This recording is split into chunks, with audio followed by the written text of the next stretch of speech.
제가 신대원에 가서 저 성경 시험을 쳤는데 채점하면서 감동을 많이 보여줬습니다. 이 부분이었습니다. 예수님이 성령님에 이끌려서 마귀에게 시험을 받으라고 분명했는데 마귀에게 이끌려서 시험을 받으니라. 성령님을 빼져먹고 이 양반이 고집을 때도 고집을 피우는 거예요. 아니 다시 한번 찾아보십시오. 아니 시험 받는 그렇게 성령님에 이끌려서 마귀한테 시험 받는 본문을 안 읽고 그런 풍월로만 참 우리 그런 실수 많이 할 수 있습니다.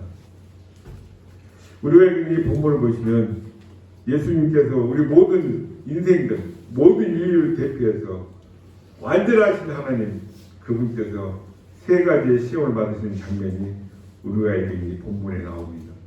왜 그럼 이 주님이 이 세 가지 시험을 받으셨을까요? 완전하신 하나님, 완전한 인간으로 오셔서 인간의 대표로 이 시험을 대신 받으신 것은 저와 여러분을 대신해서 우리가 통과해야 될 시험이 있기 때문에 이 시험을 반드시 통과해야만 우리가 영원한 천국에 들어갈 수 있기 때문에 우리는 감당할 수 없는 걸 뻔히 아시고 예수님께서 저와 여러분을 대신해서 그동안 살았던 우리의 모든 체계와 모든 부분들을 바꿔주시는 장면입니다. 이 세 가지 시험을 받으신 예수님의 뜻을 우리가 깨달아야 될 것 같습니다. 우리의 인생 살아가면서 겪게 될 모든 그 시험, 환난 건드리지 마십시오. 이미 주님께서 다 싸워서 이기셨습니다. 아멘? 이 세 가지 시험을 이기신 이 아름다운 모습이 오늘 저와 여러분 우리 시온성교회 성도들 삶에 있기를 축복합니다. 아멘. 본문을 주시면 참 아주 흥미로운 부분이 있는데 시작하는 부분도 그때가 무슨 때입니까? 예수님이 40일 금식 기도하신 그때입니다. 그 금식 기도하고 나서 얼마나 긴 맥주랄까요? 전 40일은 못 해봤습니다. 보름은 해봤는데요. 제가 해본 힘든 시간이 24시간, 48시간, 이틀 지나면 멍해갖고 정신도 혼미하고요. 배가 고픈지 부른지도 모르는데 시간 가는지도 모르고 저는 그렇더라고요. 예수님이 성령님에 이끌려서 마귀에게 시험을 받는다. 저는 도대체 이해가 안 갔습니다. 아니 성령님은 죄송합니다. 아버지가 아들 끌고 가서 저 동물원에 악어로 싸워서 이기라고 집어 던지는 거랑 마찬가지 아닙니까? 심한 표현으로. 그 표현보다 더 심할지는 모르겠습니다. 제가 볼 때는.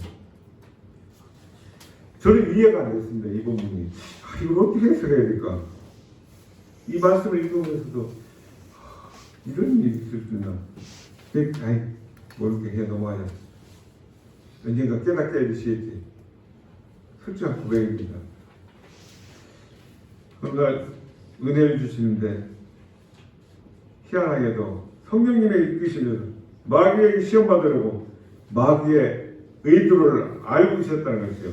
마귀가 갖고 있는 계계를 알고 계셨고 마귀의 뜻을 알고 계셨고 그 의도적으로 일부러 시험을 받으시려고 광야로 나가셨구나 하는 그렇게 저는 깨달음이 왔습니다.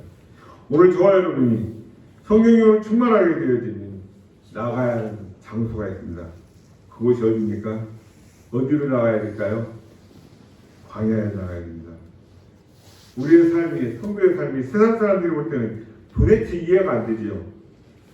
세상의 의식과는 다른 하나님의 귀하신 역사가 세워진 것을 우리는 알게 되는 것입니다. 사람들은 자기만을 위한 세상, 자기만을 위한 삶을 살기를 원합니다. 그래서 이스라엘 백성들이 광야에 하나님의 인도하심을 불러서 나왔는데도 불구하고 다시 내 고향으로 날 보내죠. 아 옛날에요. 그 수박 먹고 매 먹고 고기 먹었던 그것만 그리워하는 것입니다. 하나님의 아들이신 예수 그리스도께서 본을 모이셨던 것처럼 저와 여러분 모든 인생들이 구원을 받기 위해서는 어디로 나가야 됩니까? 광야에 체험을 해야 됩니다. 애굽왕이 있었던 그 바로왕이 이스라엘 백성들이 와서 우리가 광야로 나가서 하나님께 예배드리고 오겠습니다. 아니 야 거기 나가고 뭐 여기서 막았죠. 기억나시죠?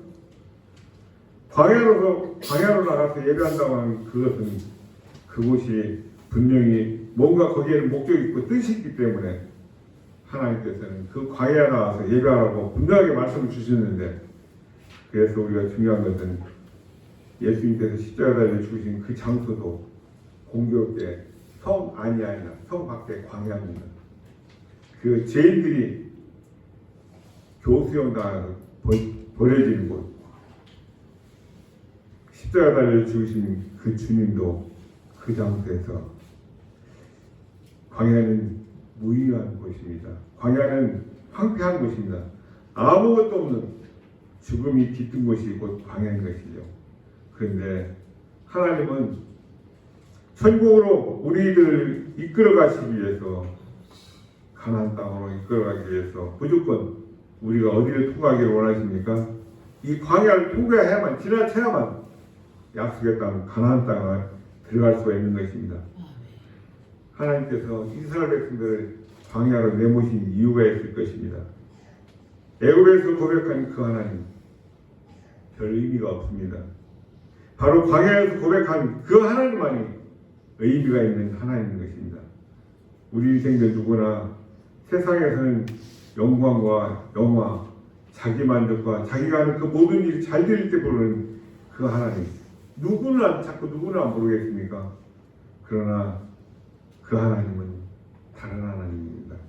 망하고 상처있고 친구도 없고 가족들조차도 보살피지 않는, 그야말로 고통과 괴로움 속에서 만나고 자꾸 부르짖는 그때 만난 하나님이 진짜 하나님이십니다. 아멘. 하나님께서는 어찌 보면 그 애굽에 있던 그 이스라엘 백성들의 버리지 못한 타성에 젖어 있는 구습들을 다 벗어 씻겨내버리도록 하시고, 하나님이 주신 그 은혜를 통해서 세워주시고자 이 백성들을 광야로 내몰으셨던 것입니다. 그래서 광야라는 단어를 찾아보니까 히브리어로 재밌는 게요, 말소리가 달라지는 것, 말소리가 달라지는 것이 광야입니다.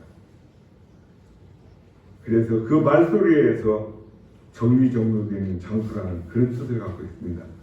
미드바르라는 단어인데 다바르라는 단어에서 파생되는 말입니다.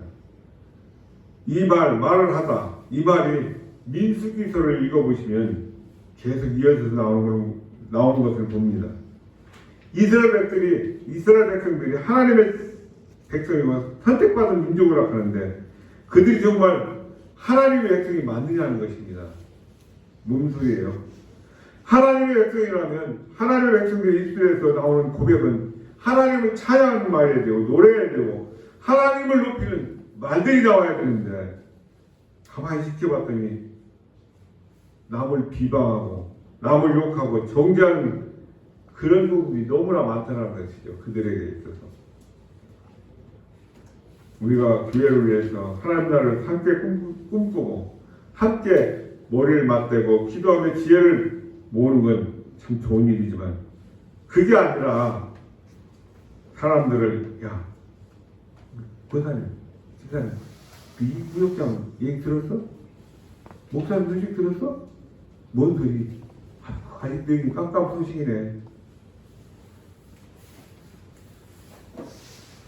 누군가를 미워하고 욕하고 정죄하는 것은 하나님이 사랑하시는 일들이 아닙니다.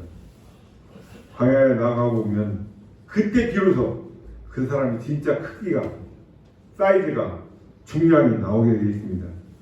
이들의 믿음의 규모가 진짜였는지 가짜였는지 알게 되는 것이죠. 6월절 사건을 분명히 다 같이 경험했음에도 불구하고 6월절의 실체가 되신 예수님이 바로 자신들의 구주가 되신 일이 체험이, 느낌이, 깨달음이 없었다는 것이죠. 그들이 광야에 나갔을 때 나타났던 걸, 광야에 나가보니까 그때서야 어렴풋이 알게 된 것입니다. 어떤 사건이 있었습니까? 전염병이 도는데 모세가 뭐랍니까? 십자가에다 나무 상자에다가 노트로 뱀을 넣어서, 야, 이걸 바라본 50 메시아잖아요. 십자가 죽으실. 이 바라바라 여기 쳐다보고 산다. 이 지금 저기 야 그거 쳐다보고 살 것 같으면 쳐다보고 사는 사람 분명히 있을 겁니다. 그죠? 그런데도 안 쳐다보고 사람 그런 거 꾸역꾸역 죽어가는 사람도 부지기 수였다는 거죠. 지금 이 시대도 마찬가지입니다. 야 예수가 한 사람이 죽어서 어떻게 모든 인류의 생명을 대신 말되는 소리 하나. 그 사람이 그 사람인 것입니다. 날마다 때마다 하나님의 은혜를 감사하는 것이 아니라 무슨 일을 해도 첫 시작부터 불평불만 이걸 꼭 해야 돼. 아이씨 괜히 나왔네. 거기 있으면 좀 이 시간에 목도 안 타고 시원한 거 먹고 수박도 먹고 오이도 씹어 먹고 새하늘과 새 땅 하나님께서 인도하시는 그 가나안 땅에 대해서는 아무런 관심조차 없다는 것이죠. 차라리 이럴 바엔 내 고향으로 날 보내줘.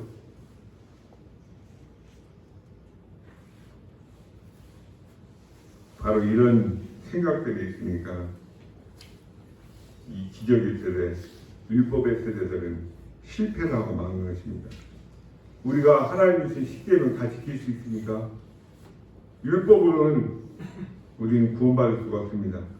율법의 대표자인 모세, 천국에 갔지만 약속의 땅 가나안 땅은 들어가보지 못했습니다. 우리가 율법으로는 절대 단 한 명도 하나님의 나라에 들어갈 수 없다는 것을 보여주신 장면입니다. 인간의 힘이 무력화되는 장소, 인간 자체가 나약해지고 하나님만 오로지 바라볼 수밖에 없는 그 장소가 바로 광야라는 것입니다. 그 광야에 예수님께서 가신 것은 우리 인간들이 실패했던 그 모든 부분들을 다시 우리를 대신해서 그 시험을 받기 위해서 그 시험을 통과해야 모든 사람을 구원하시기 때문에 그 광야에 가셨다는 것입니다. 의도적으로 이스라엘 백성들이 40일을 정탐하고 내렸던 결정이 뭐였습니까? 그 땅에 들어갈 수 있다고 생각했습니까? 들어갈 수 없다고 생각했습니까?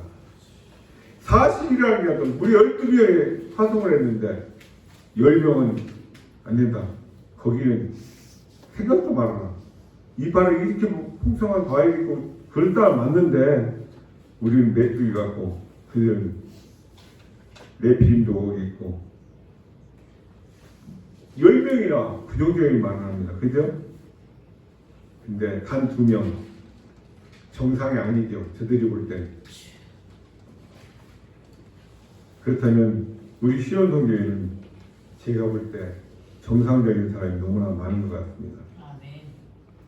우리 교회는 누가 이끌어합니까? 목사님 제가 이끌어합니까? 권사님들이 이끌어하십니까? 하나님이 이끌어하십니다. 아멘. 그리고 인간들이 하나님의 음성을 듣고 순종함으로 함께 힘을 모아는 상식으로 목회하고 상식으로 신앙생활하는 것이 아니라 저는 주님의 음성을 듣고 그 음성에 따라가야 한다고 저는 생각합니다. 그래서 상식선에서 이 모든 것을 향해 나가려고 하는 것은 잘못된 것이죠. 그게 아니라 주님의 뜻이 무엇일까? 주님은 기뻐하실까? 기뻐하시지 않을까? 그것을 우리가 관심을 갖고 알아봐야 된다는 것입니다. 주님께서 가라 하면 가야 되는 것이죠. 그죠? 아, 주님 여기 건널 수 있는 그동이 수렁이 빠지면 죽을 것 같은데요.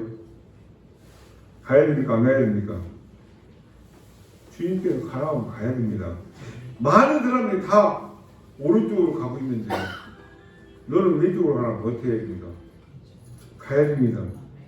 가고 보니까 정신 차려보니 수렁이 아니라 허상이었습니다.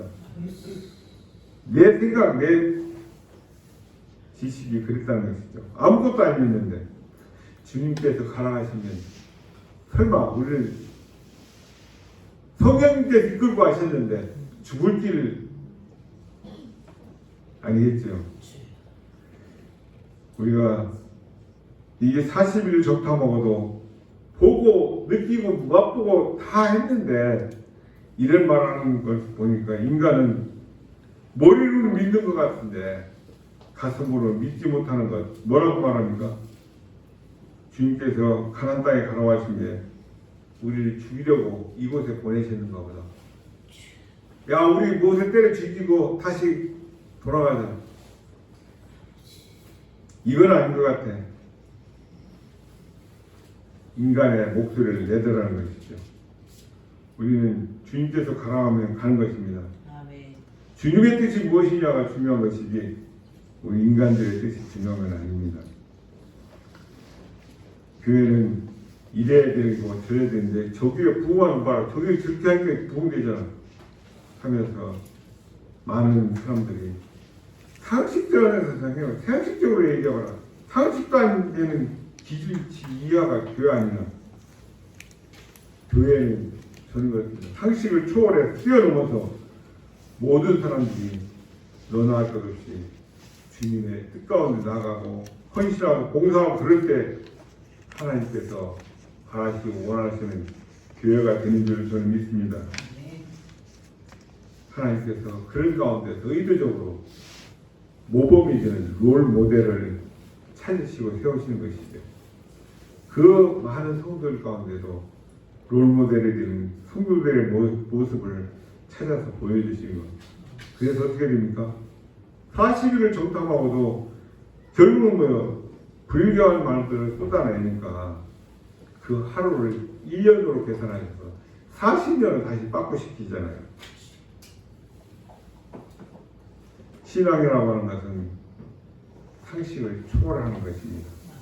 모든 사람들이 아담이라는 그 사람의 실패 아래서 전적으로 부패했고 전적으로 타락하여서 인간은 그 사람이 직분이 지위와 학식이 상관없이 하나님을 믿지 못하고 하나님께 나갈 수 없다는 것을 예수님께서 너무나도 잘 아시고 이것을 다시 세우시기 위해서 40일을 밤낮으로 금식하시고 그 기진맥진한 그 상태에서 마귀를 기다리셨던 것으로 저는 봅니다.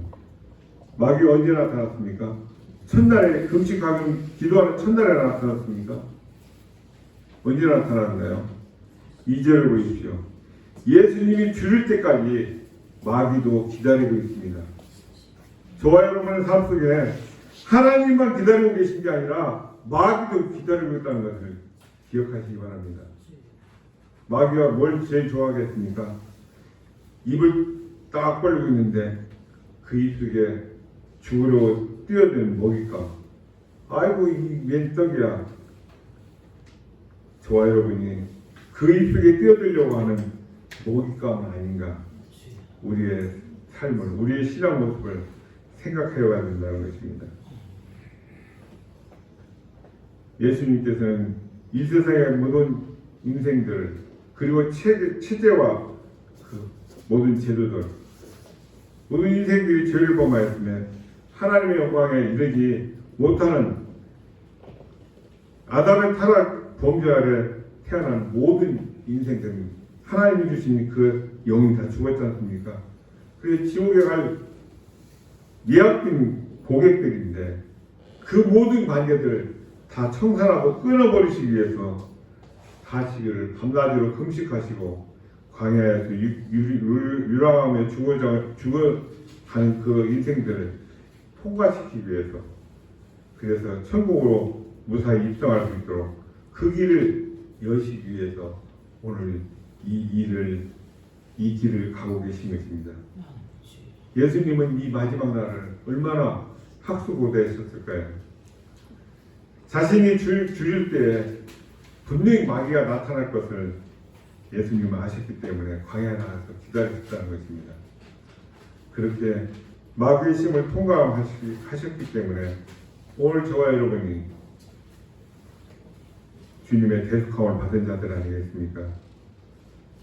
저와 여러분들 이끌어서 천국과 하나님의 백성으로 삼으시기 위해서 이토록 세 가지 시험을 선수 통과해 주셨다는 것을 믿으시기 축복합니다.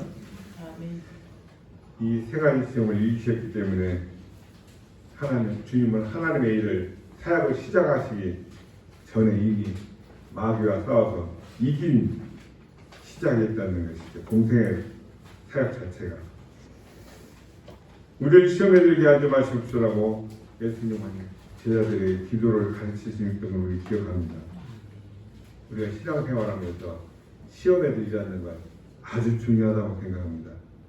별것도 아닌데 목사님 내가 미워서 내가 분명히 지나갔는데 나는 분명히 똑똑히 봤는데 내가 안 해석도 안 하는데 말 한마디도 안 놀아줄 때 그게 시험 들 일입니까? 안경쓰다 벗으면 또 안 보일 수 있고 못 받는가 보다. 그럼 본인이 먼저 한번 불러서 어디 갑니까? 뭐 합니까? 하면 그때도 대꾸 안 하고 쓰다고 말 안 하고 째려만 보고 있다면 그때는 시험 들 수 있는지 모르겠는데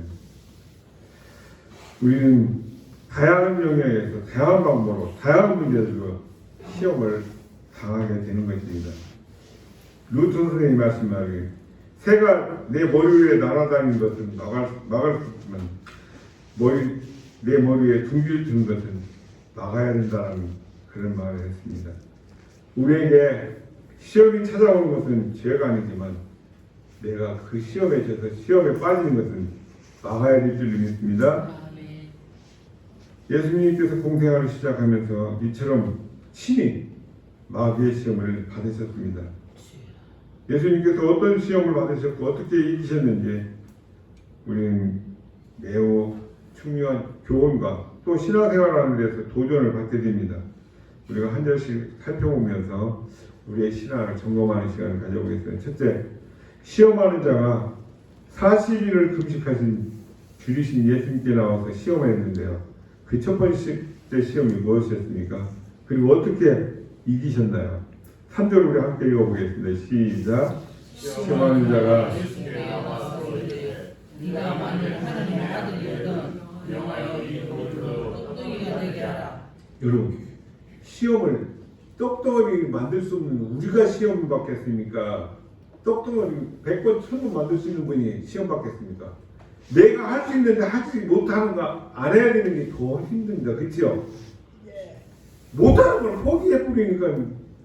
그런데 내가 다 할 수 있는 건데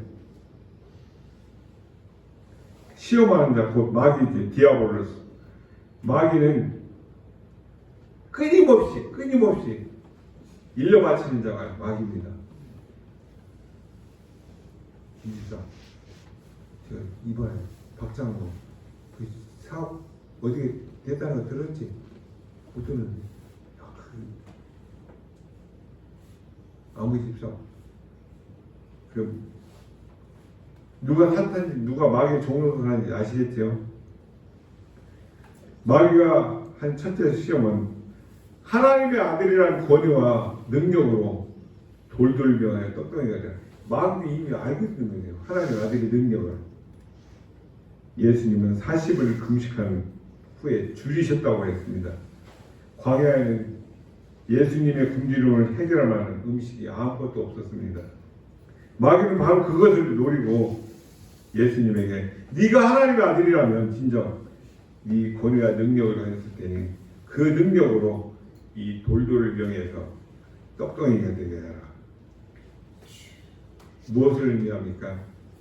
우리가 이 땅 살아가는 동안 먹고 마시고 입고 죽을 의식주 반드시 필요하죠. 먹는 것이 무엇보다 더 중요할 것입니다. 금강산도 식후경이라는 말이 있듯이. 근데 사람이 떡으로만 사는 것이 아니라고 주님은 말씀하십니다. 먹고 사는 문제에 대해서 하나님께서 부여해 주신 직분이나 은사, 재능을 내 마음대로 사용해서는 안 된다는 것이 마귀의 첫 번째 시험이었습니다. 40일 동안 금식으로 굶주릴 때를 굶주리신 예수님이 그 시험을 물리치시고 이기신 것은 그렇게 쉬운 일은 아니었습니다.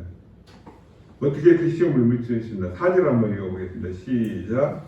예수께서 대답하여 이르시되 기록되었으되 사람이 떡으로만 살 것이 아니요 하나님의 입으로부터 나오는 모든 말씀으로 살 것이라 하였느냐 하시니 예수님의 말씀은 이 말씀으로 마귀의 첫 번째 시험을 물리치셨다고 합니다. 우리가 여기서 두 가지를 주목하기를 원합니다. 하나는 예수님이 말씀으로 마귀의 시험을 물리치셨습니다. 신명기 8장 3절 말씀을 인용하셨는 것이죠. 너를 낮추시며 너를 줄이게 하시며 또 너도 알지 못하며 내 조상들도 알지 못하는 만나를 내게 먹이신 것은 사람이 떡으로만 사는 것이 아니요 여호와의 입에서 나온 모든 말씀으로 사는 줄을 내가 알게 하려 함이니라. 아멘. 바로 이 말씀으로 마귀의 첫 번째 시험을 물리치셨습니다. 우리의 육신의 정욕을 타파시킨 것이죠. 두 번째로 주목해야 될 것은 이 말씀이 담고 있는 의미입니다. 신명기 8장 3절이 말하는 것처럼 사람이 떡으로만 사는 것이 아니라 하나님의 입으로 나오는 모든 말씀으로 삽니다. 우리도 이 사실을 분명히 명심해야 될 줄 믿습니다. 근데 사람이 떡 먹고 사는 거 아닙니까? 맞잖아요. 안 맞나요? 근데 지금 하나님의 생각과 우리 인간들의 생각이 큰 차이 보여준다는 것을 알게 됩니다. 먹고 사는 것 너무나도 중요하지만 그것이 우리 삶의 전부가 아니라는 것입니다. 먹고 사는 문제를 위해서 하나님께서 맡겨주신 재능과 은사, 또 시간, 재주, 재능, 직분, 이 모든 것, 내 인생은 내 것이니까 내 마음대로 사용하지 말라고 하십니다. 그것은 우리 죄 중에 배임죄라는 거 아시죠? 배임죄. 내게 맡겨진 임무에 위배되는 행위로 재산상의 이익을 추동하는 것, 그게 배임죄입니다. 예수님 나가신 이 첫 번째 시험을 영적 배임죄에 연결시킬 수가 있는데요. 우리는 본능으로 살아가는 것 아닙니다. 내 생각, 내 지식, 내 사고방식으로 살아가는 것이 아니라 하나님이 원하시는 대로 하나님 방법대로 살아가야 되는 줄 믿습니다. 하나님이 가라 하시면 무조건 순종해야 됩니다. 결코 저와 여러분 이 영적 배임죄를 지지 않기를 축복합니다. 교회는 주님께서 주신 은혜 속에 낮아져서 나라는 존재가 사라진 거기가 하나님의 은혜가 넘치는 장소 되는 것이죠. 그 교회 가니까 왠지 모르게 며칠 안 됐는데 자기들 끼리끼리 쏟아놓은 게 거시기에는 아니야, 거기는 박씨 교회예요. 거기는 장씨 교회예요. 교회가 장씨 교회, 박씨 교회 하나님의 교회지. 그 교회는 부흥하겠습니까? 두 번째로 예수님께서 첫 시험을 이기자 시험하는 자는 두 번째로 예수님을 시험하고 있습니다. 어떤 시험이었고 어떻게 이기셨습니까? 우리 5절에서 6절 한번 읽어볼까요? 시작. 이에 마귀가 예수를 거룩한 성으로 데려다가 성전 꼭대기에 세우고 이르되 내가 만일 하나님의 아들이거든 뛰어내리라. 기록되었으되 그가 너를 위하여 그 사자들을 명하시니 그들이 손으로 너를 받들어 발에 돌에 부딪히지 않게 하리로다 하였느니라. 마귀는 거룩한 성 예루살렘으로 들어가서 성전 꼭대기에 세웁니다. 성전에는 많은 사람들이 오고 갑니다. 뭡니까? 주목하게 어디 뭐야? 뛰어내려 받쳐 와닿는데 야, 이분이 하나님 아들이구나.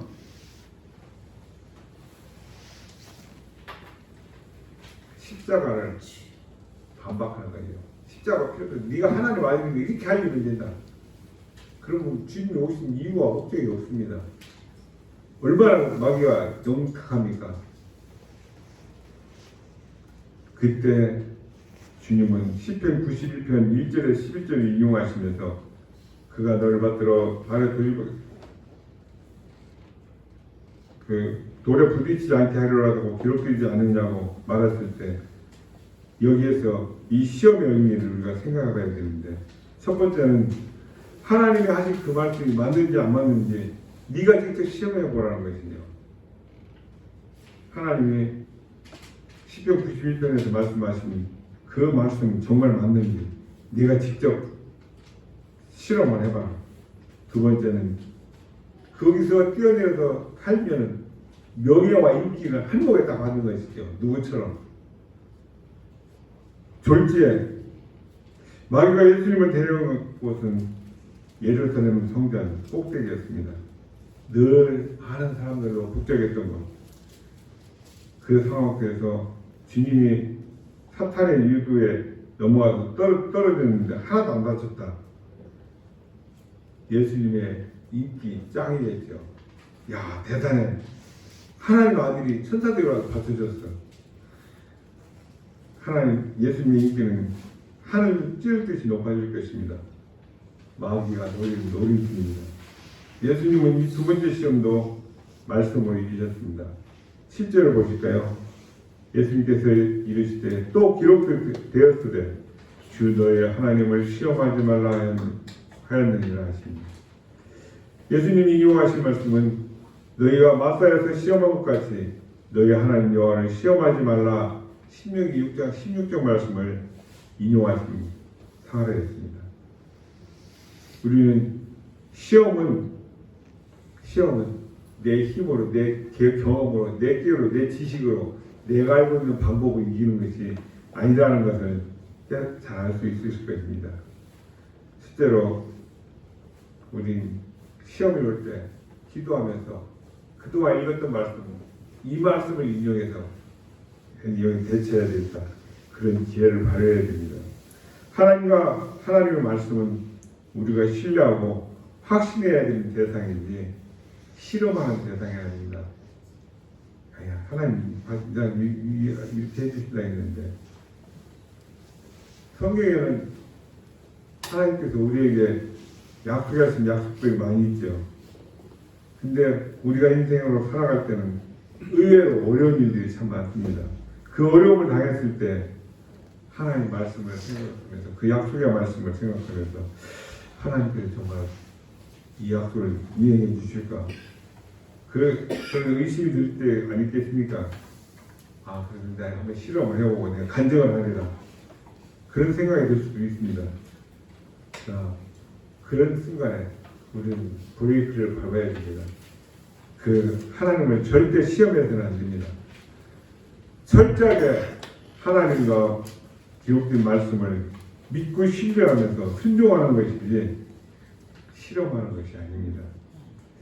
두 번째 시험의 의미에 대해서 생각해 보면 명예와 인기 우리에게 큰 시험거리가 되는 것이죠. 지금 나라 돌아가는 거 보십시오. 대통령의 직위가 아직 상실이 안 됐는데 국무총리가 대대리가 천마됐다는 제가 그 현장에 없었습니다만 방송에 나왔습니다. 자기가 대대 된다. 야, 방탄차가 와. 천마대 방탄차가 와라고 했습니다. 그 방탄차가 얼마나 타고 싶었으면 내가 뭐 해야 되나. 그게 아니라 야, 방탄차. 참 저런 사람들을 참모로 데리고 있었으니 얼마나 불안했을까 하는 생각도 해봤습니다.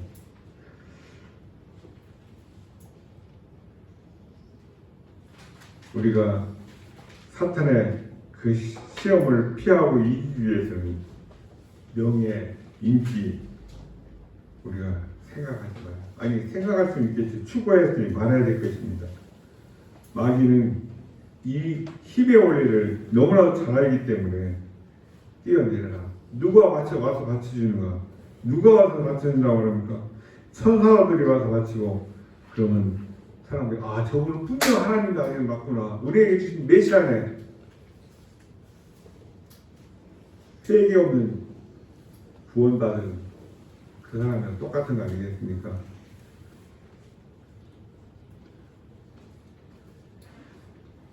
왜 교회가 이 시대에 이만큼 살기 좋고 이만큼 편안한 시대인데 부흥하고 성장하지 못할까요?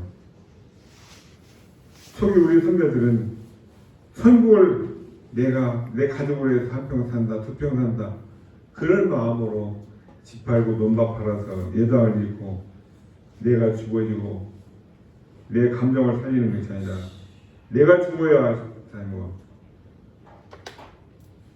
내가 자녀들, 손자들을 위해서 이만큼 이 정도는 해놓고 해야 되지. 그 믿음이 결코 잘못된 믿음이라고 저는 생각을 하지는 않습니다.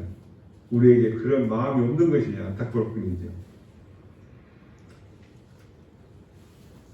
죽어야 될 내 자신 죽지 않냐고 혹여나 저는 제일 불안하고 혹시라도 정신이 혼미해서 가로주자처럼 주님 팔아먹기나 할까. 그게 제일 저는 걱정이 됩니다. 내가 교회에서 잘한다고 이 하는 게 옳다라고 하는데 그 일이 하나님 편에서 볼 때 가론유다 한 것 같지 않은지 우리는 생각해야 됩니다.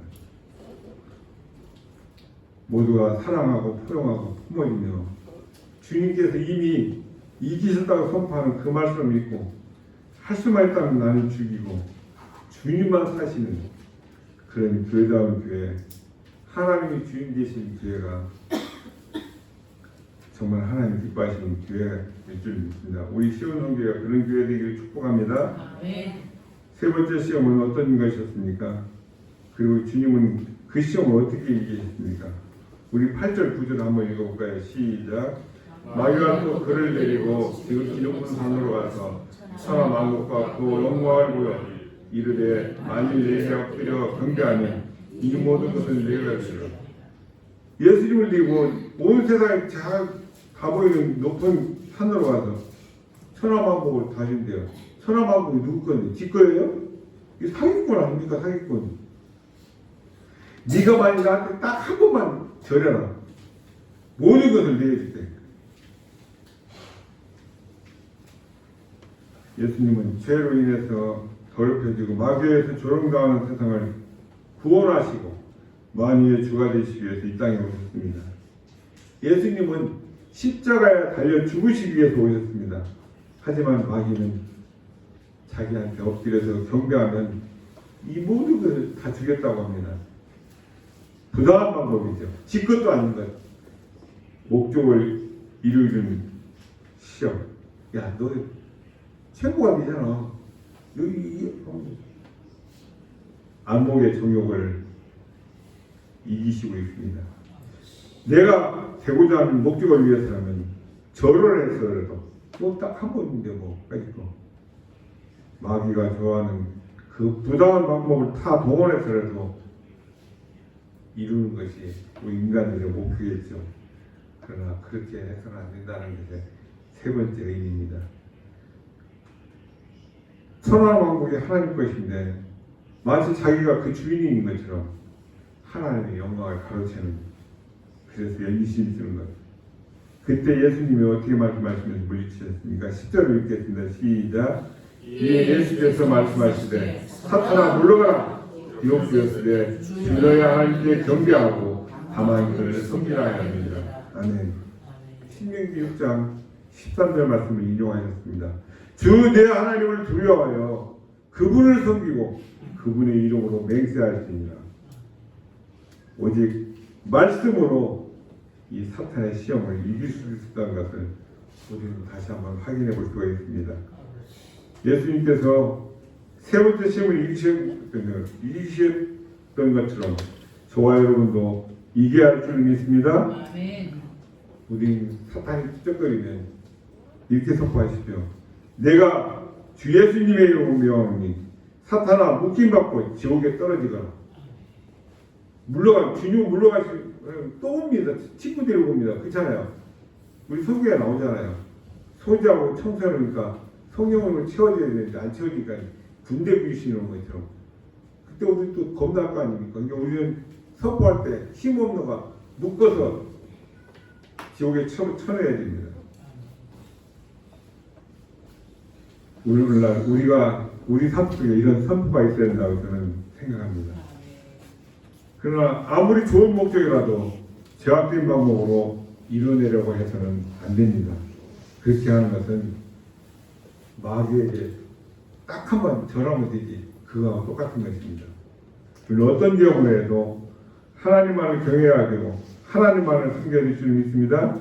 그리고 하나님께서 기뻐하시는 정당한 방법으로 승부를 걸어야 됩니다. 마지막입니다.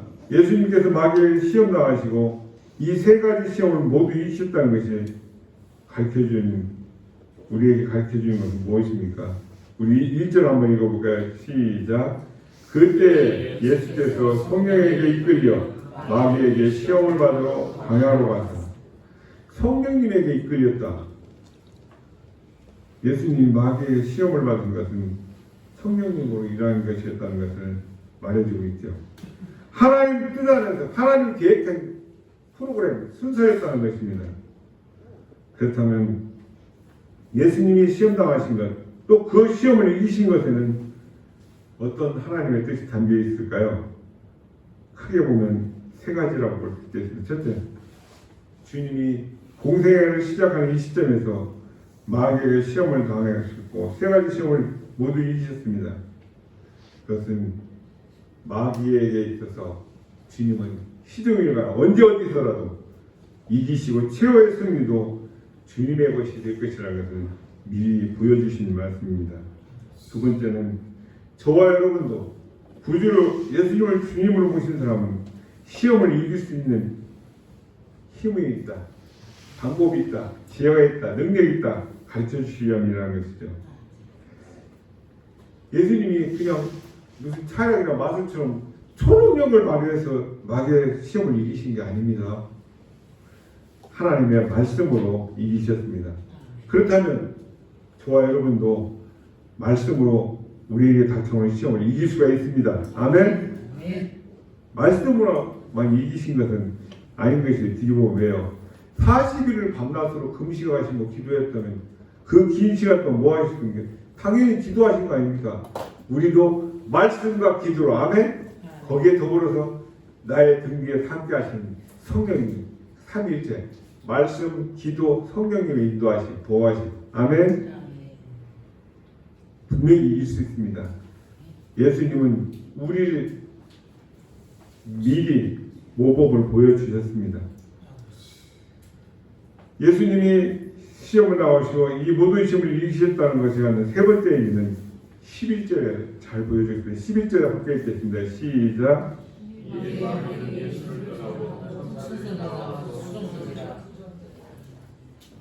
예수님이 시험을 이기셨기에 마귀는 이제는 예수님을 아예 떠나가고 천사들이 나와서 수종을 들었습니다.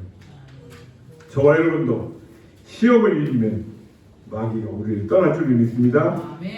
저와 여러분의 삶 속에서 마귀의 영향이 아예 축소되고 약해지는 것이죠. 그리고 하나님께서 주신 유료와 상급을 대신 받게 되는 것입니다.